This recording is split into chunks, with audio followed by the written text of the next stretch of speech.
10 years ago, I was volunteering other places. I thought, I've got more time. Why don't I look how I can spend it? And at that point, the KW Record had a weekly column from the KW Volunteer Center, I think it was called. They said this place was opening and they needed new volunteers. I'd like to try that. So I tried it, passed the interview, passed the police check, and here I am 10 years later and loving every Friday. I'm a receptionist, I'm a telephone answerer, I'm a coffee maker, I'm a gopher, what do you need? That's me. That's the part that I value the most, is interacting with people. That's why I'm here. I'm not here to answer a telephone or unlock the door. I'm here to interact with people and to help people. I look back at my life, I've matured now.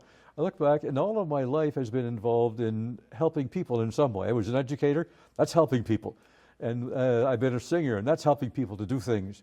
And all my volunteering has been helping people. And it pays me back. I leave here on a Friday morning that far off the ground because I enjoy it so much. I get more than I ever give. Families come here, they say, we wish we'd known about this 6 months ago. So when you know about this, talk about it, share with your friends, call, look around, get more information, because it's a valuable, valuable service. Another way, of course, is just money. That's always helpful. You know the percentage that we get paid by the government's not nearly enough. So the money is there, but spread the word and spread the knowledge. I think that's an area we have to focus on as an organization here. I call myself organization now because I've been here long enough, but we have to spread the word that we're here, we do really good stuff, and we wish people would know about it earlier. But for the last 7 or 8 years, for sure, our friends are very generous, caring people. That's why we choose them. And Marion and I send out our letters saying, thank you so much for your help. And every year they are very generous. We've surpassed her goal every year. To the point this year, I forget, was it a little over $4,000? Yes. And that's just because we have very, very caring friends. We have a very caring community too. Yeah. And we have fun doing that. We're now at the point where people will call us in January and say, when's the march? We want to get going again. So hang on, we're not ready yet. I've had several friends pass here. Yes, I have. I've visited them here. I had a very close friend pass here, and that shocked me. He had a stroke. He was in ECU, ICU, and he was about to die. And the hospital wanted to move him to a ward. His wife said, no way, he won't die there. I said, what about Industry House? This was Grand River Hospital about 5 years ago. They didn't know about Industry House.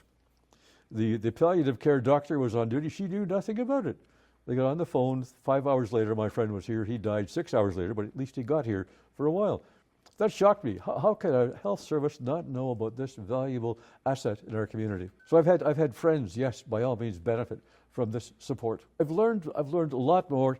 I've learned about death. I've learned about dying. I've learned about how to support. So I'm now a much better support to my friends and family when they encounter those things. Prior to that, I wouldn't mention person's name, for example, because you can't do that. It's valuable to mention the past person's name. I'm more aware because I have a greater knowledge, I have more experience. It certainly has changed how I interact with people when they're in a grieving situation or any crisis situation. Call here arranged to meet with Gord Jackson, the volunteer coordinator.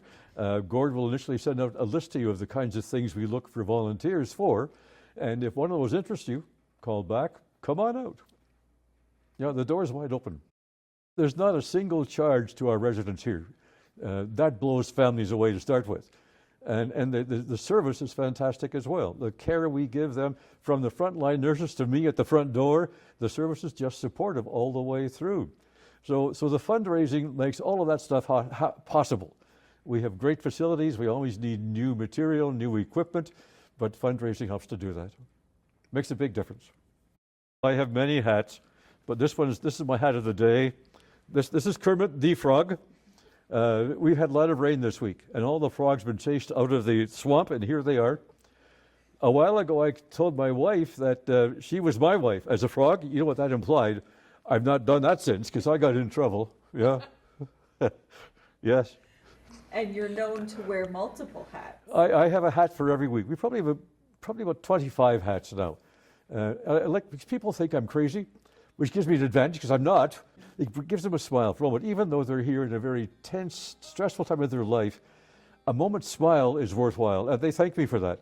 In fact, I've had people say, you don't have a hat today, Bruce. What's wrong? Well, I forgot to get it out. It opens the door.